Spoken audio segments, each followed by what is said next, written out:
കേരളത്തിൽ കാലവർഷത്തിന് മുന്നോടിയായി കനത്ത മഴ ലഭിക്കുന്നുണ്ടെങ്കിലും പകൽ താപനില ഉയർന്നു തന്നെ തുടരുന്നു.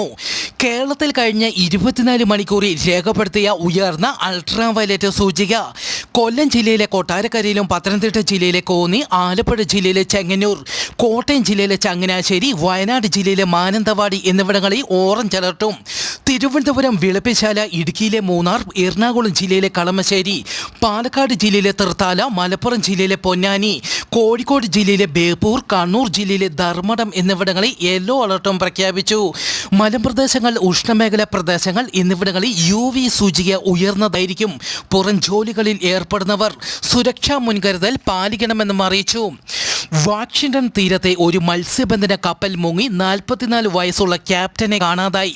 കൊളംബിയ തീരസംരക്ഷണ സേനയ്ക്ക് അടിയന്തര സന്ദേശം ലഭിച്ച ഉടനെ കോസ്റ്റ് ഗാർഡ് സംഘം സ്ഥലത്ത് എത്തിയെങ്കിലും ക്യാപ്റ്റനെ രക്ഷപ്പെടുത്താൻ സാധിച്ചില്ല.